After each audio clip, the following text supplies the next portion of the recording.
নমস্কার, কেমন আছেন সবাই? আশা করছি সবাই খুব ভালো আছেন আর সুস্থ আছেন। আর আপনাদের সবাইকার আশীর্বাদে আমরাও বেশ ভালো আছি আর সুস্থ আছি। প্লিজ কেউ স্কিপ করে চলে যাবেন না, আমার ভিডিওটা একটু কন্টিনিউ করবেন। আশা করছি আপনাদের একটু হলেও ভালো লাগবে, আর ভালো লাগলে আমার পাশে থেকে যাবেন। আজকের আমি একটা সোয়াবিনের রেসিপি রান্না করছি, যার জন্য প্রয়োজন একটু জল। সেটা গরম বসিয়ে দিয়েছি, এর মধ্যে দিয়ে দেবো জলটা বেশ ভালোভাবে গরম করে নিচ্ছি। এর মধ্যে দিয়ে দিচ্ছি নুন, একটা হাফ চামচের মতন নুন দিয়েছি। যতক্ষণ জলটা গরম হোক আমি ততক্ষণ মশলাটা রেডি করে নিই। তার জন্য নিয়েছি দুটো মাঝারি সাইজের পেঁয়াজ আর 8 কোয়া রসুন,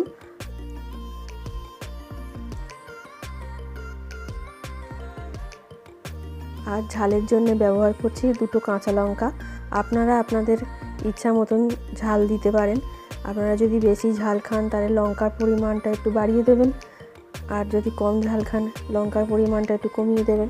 দেখুন জলটা আমার গরম হয়ে গেছে, আর তার জন্য সোয়াবিন নিয়েছি আমি এখানে 2 বাটি। এবারে এটা একটু ফোটাতে হবে। এটা বেশ 1 মিনিটের মতন ফুটিয়ে তারপরে 2 মিনিটের মতন একটু জলে ভিজিয়ে রাখতে হবে, গরম জলে ভিজিয়ে রাখার পরে 2 মিনিট পর এসছি ফিরে। দেখুন সোয়াবিনগুলো পুরো একদম ফুলে হয়ে গেছে। এবারে আমি জলটা ছেঁকে নেব।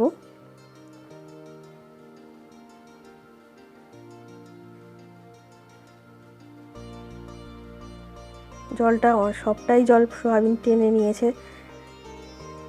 যেইটুখানি জল আছে সেইটুখানি একটু ছেঁকে নিচ্ছি।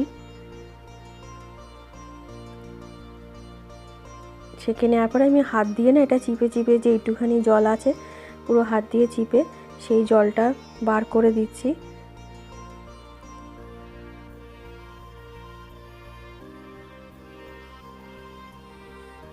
জলটা বার করতে করতে আপনাদের কাছে একটা রিকোয়েস্ট করি, আমার ভিডিওটা যদি ভালো লেগে গিয়ে থাকে প্লিজ আমার চ্যানেলটির পাশে থেকে যাবেন আর আমাকে এগিয়ে যেতে সাহায্য করবেন। আর অলরেডি যারা আমাকে সাবস্ক্রাইব করে দিয়েছেন তাদেরকে অসংখ্য ধন্যবাদ জানাচ্ছি আমার পাশে থাকার জন্যে। সোয়াবিনটা আমার হয়ে গেছে, সমস্ত জল চিপে বার করে নিয়েছি। এবারে এর মধ্যে যে মশলাটা বেটেছিলাম পেঁয়াজ, রসুন আর কাঁচা লঙ্কা, সেটাই এর মধ্যে ঢেলে দিচ্ছি। আর এই মিক্সির বাটিটা ধুয়ে একটু জল দিয়ে দিয়েছি, যেহেতু সোয়াবিনের ভেতর থেকে সমস্ত জল আমি চেপে বার করে দিয়েছি, তাই একটু জল দিলে পেঁয়াজ ধোয়া জলটা, পেঁয়াজের রসটা তাহলে সোয়াবিনটা একটু টেনে নেবে, সেই জন্যেই আমি একটু জল দিলাম। যে জলটা সোয়াবিনের থেকে আমি বার করে নিয়েছি সেই জলটা, আর একটু নুন দিয়েছি।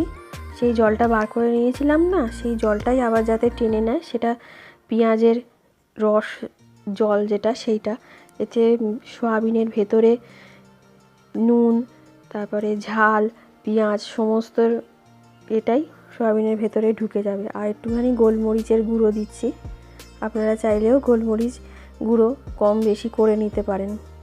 আমি এখানে 1 চামচের মতন গোলমরিচ গুঁড়ো দিয়েছি। আর এটাকে আমি 8 ঘন্টার জন্য রেখে দেবো একটু সেট হওয়ার জন্যে। 8 ঘন্টা পর ফিরে আসছি। 8 ঘন্টা পর এসে 1 বাটি ময়দা, তার সঙ্গে দিয়েছি 3-4 চামচ বেসন, আর দেব কর্নফ্লাওয়ার 3 চামচের মতন কর্নফ্লাওয়ার।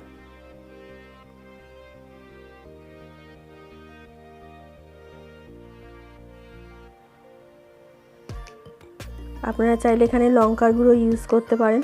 আমি যেহেতু আমাদের বাচ্চা আছে তো বাড়িতে, তাই আমি লঙ্কার গুঁড়োটা ইউজ করিনি, ঝাল বেশি হয়ে যাবে বলে। আপনারা যদি ঝাল বেশি খান তাহলে লঙ্কার গুঁড়োটা ইউজ করতে পারেন। আমি এটা ভালো করে মাখিয়ে নিচ্ছি, একদম উপর থেকে নিচে পর্যন্ত তুলে তুলে ভালো করে মিশিয়ে নিলাম। আমি কিন্তু এখানে হলুদ গুঁড়োটা ইউজ করবেন না, কেননা হলুদ গুঁড়োটা ইউজ করলে হলুদের একটা কাঁচা গন্ধ থেকে যায়। আমি একবার করে খুব ভুল করে ফেলেছিলাম। এবারে কড়া বসিয়ে দিয়েছি, কড়াইয়ে সাদা তেল মানে রিফাইন অয়েল যেটা, সেটা দিয়ে দিলাম।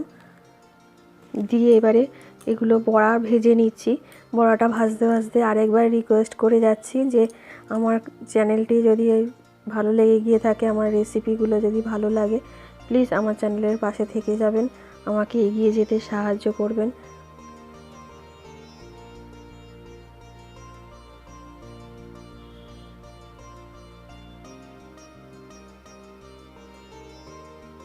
বাড়িতে যেহেতু বয়স্ক বাবা মা আছেন, তারপরে বাচ্চারা আছে, সেই জন্য আমি আর বেশি ঝাল দিতে পারি না, অল্প ঝাল দিয়েই রান্না করতে হয়।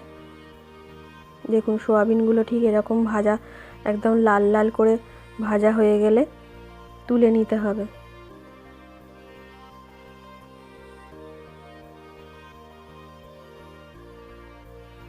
আমার সোয়াবিনটা ভাজা হয়ে গেছে, এবার আমি তুলে নিচ্ছি।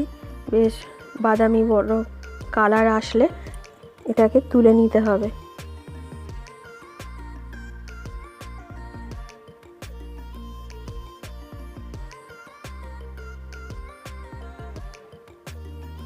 এটা চিকেন দিয়েও করা যায়, কিন্তু আমাদের বাড়িতে আমার শাশুড়ি মা উনি চিকেন খান না, সেই কথা ভেবে এই রকম আমাকে রান্নাটা করতে হলো। উনি চিকেন মটন মানে মাংসই উনি খান না, সেই জন্যে আমাদের যেই রেসিপিটাই করা হোক না কেন ওনার কথা আগে চিন্তা করতে হয়, কেননা উনি খান না তো, আর আমরা সবাই খাবো, উনি খাবেন না, কেমন লাগে না, সেই জন্যেই। দেখুন আমার ওইগুলো ভাজা হয়ে গেছে। এবারে একটা ফ্রাইং প্যান বসিয়ে দিচ্ছি গ্যাসেতে, তার মধ্যে হাফ কাপের মতন জল দিয়েছি। জলটা একটুখানি ফুটে গেলে তার মধ্যে দিয়ে দিচ্ছি সিজওয়ান চাটনি 4 চামচের মতো। যেহেতু অনেকগুলো সয়াবিন আছে, সেই জন্যে আমি 4 চামচের মতন একটু জল দিয়ে দিলাম, কেননা একটু গ্রেভিটা যাতে এর মধ্যে ভালো করে মেশানো যায়। আর তারপরে ওটা ফুটে উঠলে ওর মধ্যে আমি এগুলো দিয়ে দিচ্ছি, সয়াবিনগুলো দিয়ে ভালো করে মিশিয়ে নিচ্ছি।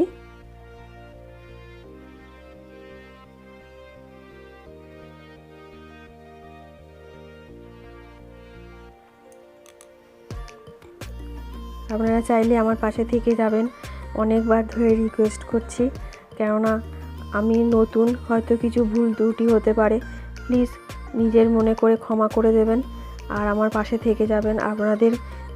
আপনারা প্লিজ মেসেজ করে জানাবেন কেমন লাগলো, আর আপনাদের যদি কোনো রান্না দেখতে ইচ্ছা করে প্লিজ আমাকে জানাবেন, আমি চেষ্টা করব আপনাদের সেই রেসিপিটা রান্না করে দেখানোর। আর আজকের মতন এই পর্যন্তই, আর কালকের আবার নতুন ভিডিও নিয়ে নিশ্চয়ই আসব। আপনারা আমার পাশে থাকলে খুবই আনন্দ পাবো। আমার এটা হয়ে গেছে, আমি তুলে নিচ্ছি। আর আজকের ভিডিওটা এই পর্যন্ত। আপনারা সবাই ভালো থাকবেন, সুস্থ থাকবেন।